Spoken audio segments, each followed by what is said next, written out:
नमस्कार स्टूडेंट्स, राजकीय महाविद्यालय बारा के यूट्यूब चैनल पर आपका स्वागत है। हम बीएससी फर्स्ट ईयर के पहले पेपर मैकेनिक्स में फ्रेम ऑफ रेफरेंस को पढ़ रहे थे। उसमें हमने उसका पहला पार्ट जो है इनर्शियल फ्रेम्स वो कंप्लीट कर दिया था।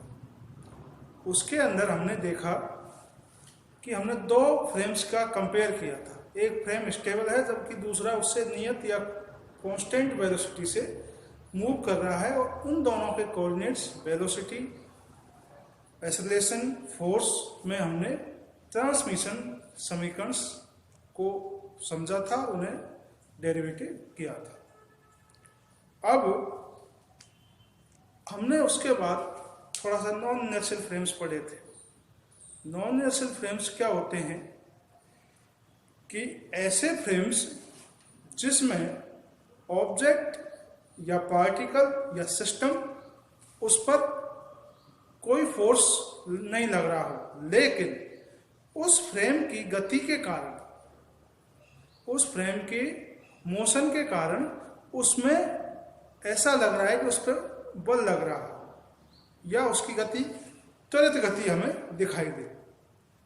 तो इस प्रकार के जो फ्रेम्स होते हैं वो नॉन इनर्शियल या अजड़त्वीय फ्रेम्स कहलाते हैं। और इन फ्रेम्स की गति के कारण जो उस पार्टिकल या सिस्टम पर जो बल लगता है उसे हमने कहा था आभासी बल।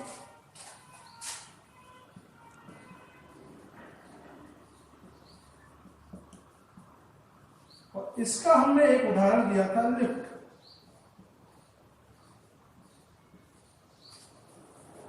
अब ये इसकी वजह से जो फोर्स लगता है ये फोर्स उस फ्रेम की गति के विपरीत दिशा में लगता है। कौन सी दिशा में लगता है? विपरीत दिशा में लगता है। यानी कि एक व्यक्ति लिफ्ट में गति कर रहा है, मान लीजिए ऊपर से नीचे आ रहा है तो फोर्स कैसे लगेगा? ऊपर की तरफ लगेगा। और यदि नीचे से ऊपर जा रहा है तो फोर्स नीचे की तरफ लगेगा।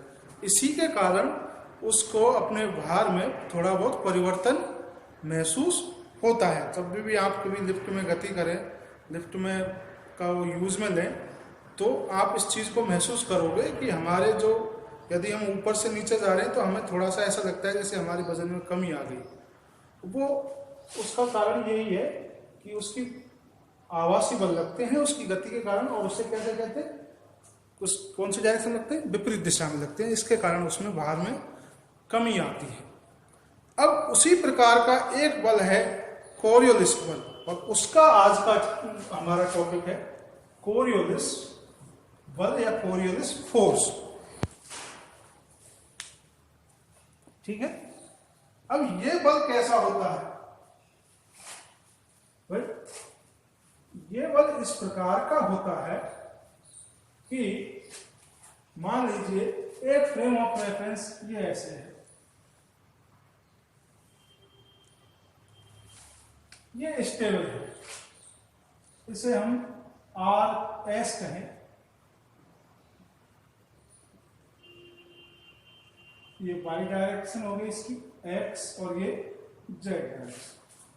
ये स्टेबल फ्रेम है, ये इसका मूल बिंदु है, ओरिजिन है।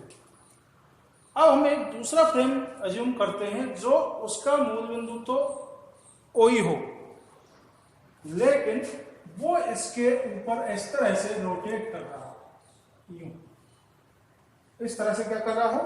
रोटेट कर रहा हो। तो हम उसे कहें, दूसरा फ्रेम हम मान लें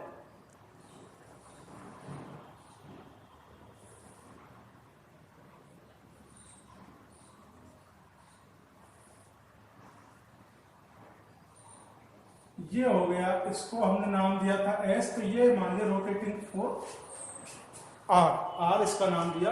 ये हो गया इसका वाई डैश, एक्स डैश, और ये जेड।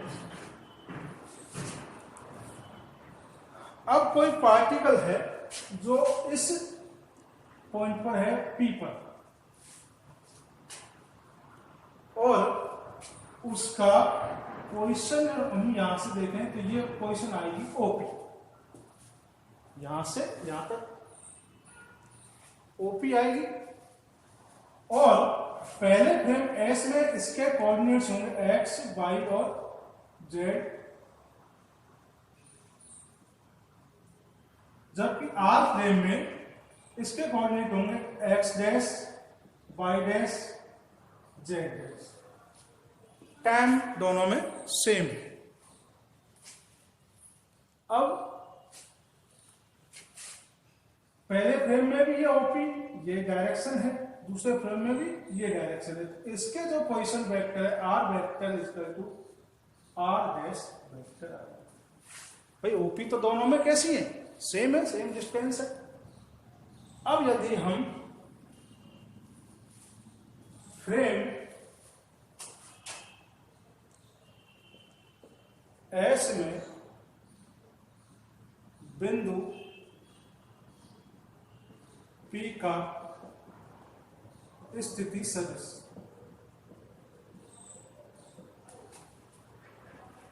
OP बराबर या R वेक्टर बराबर OP वेक्टर बराबर x I cap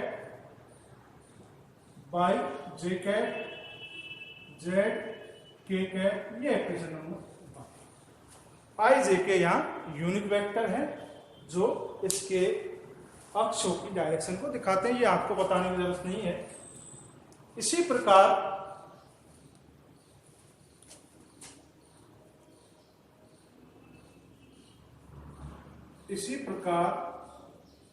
are frame में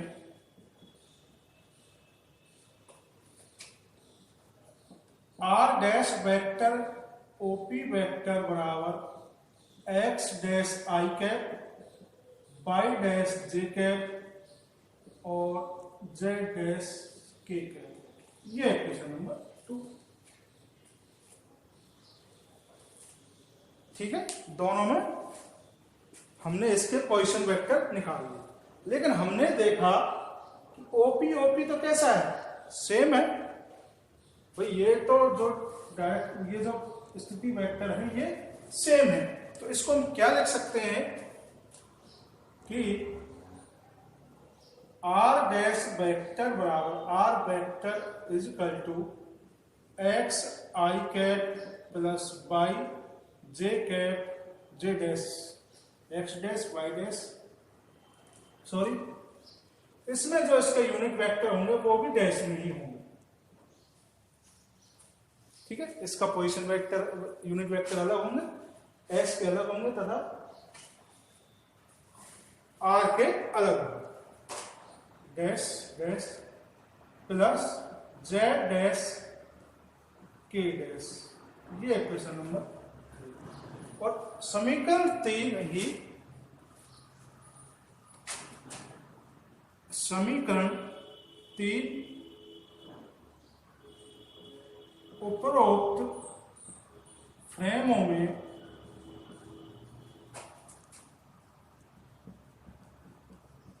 सदिश रूपांतरण समीकरण है।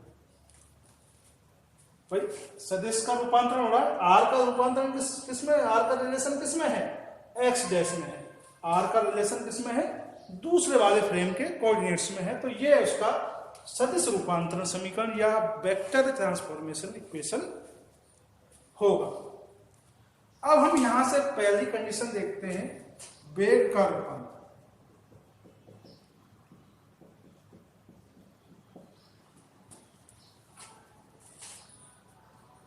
इसमें हम देखेंगे, इसको दो तरीके से कर सकते हैं, चलो अलग अलग करके देखते हैं। एस फ्रेम में वेग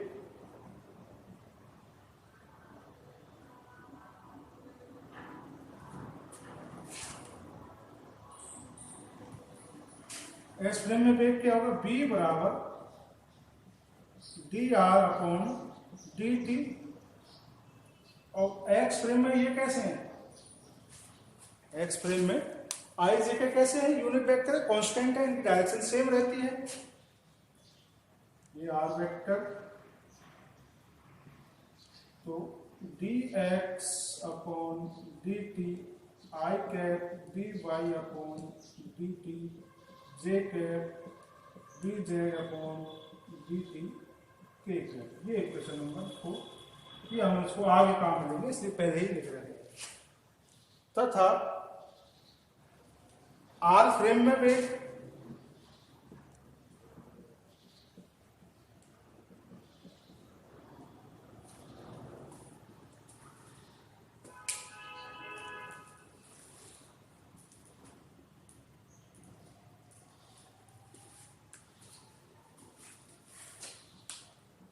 B dash D R dash vector upon D T vector D X D T I cap dash plus D dash D T J cap dash plus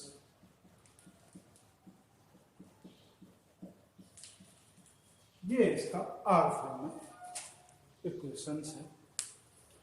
अब हम इस इक्वेशन से हमें निकालना है वेलोसिटी ट्रांसफॉर्मेशन।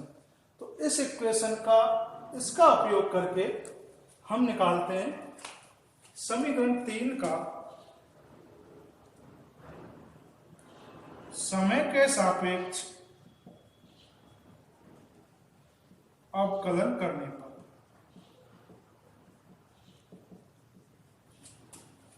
करिए जरा। अब इसमें यह ध्यान रखना है कि हम आर के का कर रहे हैं अवकलन समय के सापेक्ष, और आर किसका पोजीशन वेक्टर है, एस का। आर किसका पोजीशन वेक्टर है, एस का। और एस के सापेक्ष ये कण ये जो फ्रेम है वो इस तरह से गति कर रहा है। किसके सापेक्ष, एस के सापेक्ष।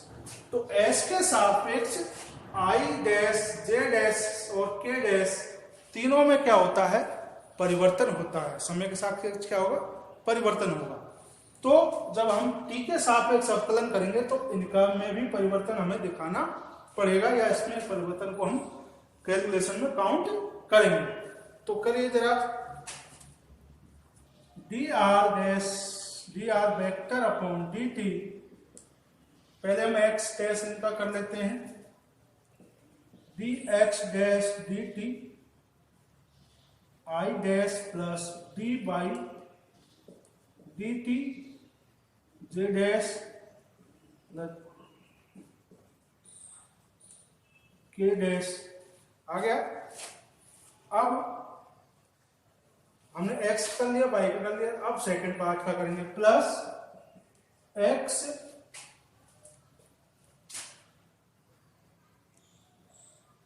डैश डी आई, सॉरी आ गया लिखने में,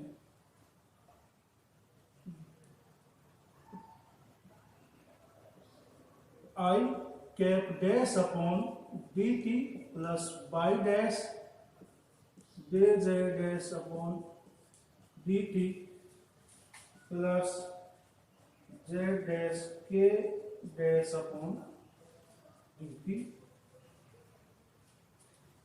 ठीक है। पहले हमने एक्स वाई जेड एक्स का कर लिया, फिर आई का कर लिया, एक्स का कर लिया और आई डैश का कर लिया। इसी प्रकार तो ये हमने एक्स वाई जेड का पहले लिख दिया है और आई डैश जे डैश और के डैश का बाद में लिख दिया है। अब हम यहां से देखें तो ये इक्वेशन, ये टर्म और ये टर्म कैसी है, सेम है।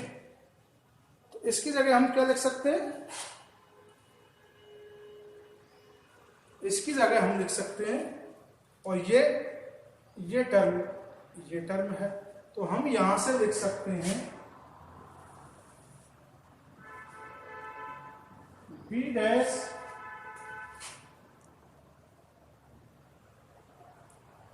प्लस बराबर B dash plus B sorry X dash iota D T plus Y dash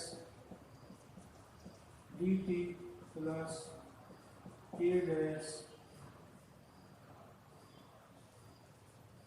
plus Z dash D. ये इक्वेशन हमारा प्राप्त हुआ इक्वेशन नंबर 6। ठीक है, बी का मान यहां से रख दिया ये, और ये मान हमने बी डैश का रख दिया। ठीक, अब हम एक इक्वेशन जानते हैं कि बी वेक्टर बराबर ओमेगा वेक्टर इंटू आर है। ये एक जनरल इक्वेशन है। ठीक है, हमें ये जनरल इक्वेशन है, इसको क्या लिख सकते हैं, बी को B R vector upon B T is equal to omega vector into R. ठीक है, और आर की जगह हम यहां आई डैश जे डैश और के डैश प्रतिस्थापित करें तो क्या बनेगा, D iota dash upon D T is equal to omega multiply I dash K. बन गया ना। इसी प्रकार D J dash upon D T omega J dash, और सेम ऐसे ही के डैश का लिख देंगे।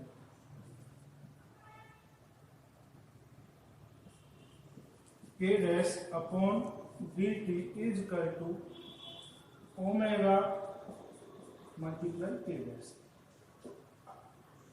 आई D I dash upon D T की जगह हम क्या लिखेंगे, ये वाला स्टेप इसकी जगह, और D J dash upon D T की जगह क्या लिखेंगे, ये वाला स्टेप, और ऐसे ही ये वाला यहां से लिखेंगे। तो ये इसका स्क्रीनशॉट ले लीजिए।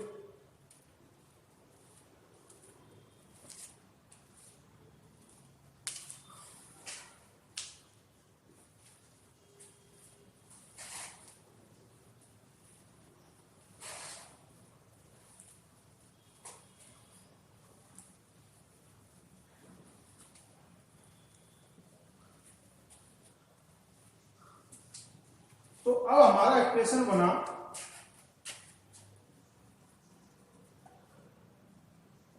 B vector upon B dash vector plus omega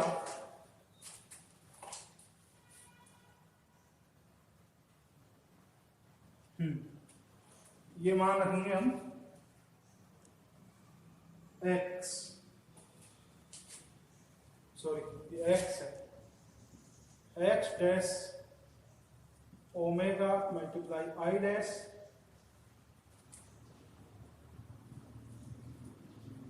plus Y dash omega multiply J dash plus Z dash omega multiply K dash. ये मान हमने यहां से पुट कर दिए, और इसको क्या लिखेंगे, अंदर मल्टीप्लाई करके प्लस ओमेगा, कॉमन ले लिया सब में से, ओमेगा क्या आ गया, कॉमन आ गया तीनों जगह से, मल्टीप्लाई आई डैश, ये सब में डैश है, plus Y dash J dash plus Z dash K dash, और omega dash plus omega multiply are.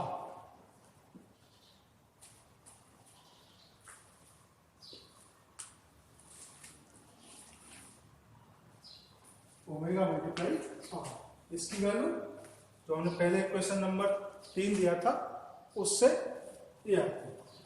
ये तो एक इक्वेशन ये बन के आई, इसको आप 5 या 6 दिया था तो इसको 7 दे सकते हैं, और यहां से बी डैश वेक्टर की वैल्यू निकल के ये रह जाएगा माइनस का minus omega multiply R dash. ये इक्वेशन नंबर 8।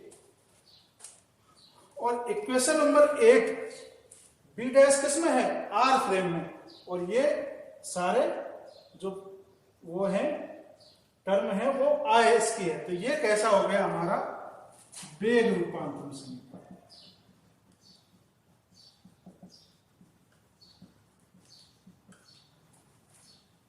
ठीक है। इक्वेशन नंबर 1 क्या है? वेग रूपांतरण समीकरण है। अब यह हमारा वेग रूपांतरण तक हम इसमें पहुंच चुके हैं। अब आगे हम पढ़ेंगे त्वरण। तो यहां से क्या करेंगे? त्वरण। वेग आ गया हमारे पास, तो आगे क्या निकालेंगे? त्वरण निकालेंगे। तो वो हम अगले लेक्चर में देखेंगे। ये काफी बड़ा हो गया है, तो आप अगले लेक्चर में हम यहीं से शुरू करेंगे। तो ये आपको अगले त्वरण उसमें हम निकालेंगे।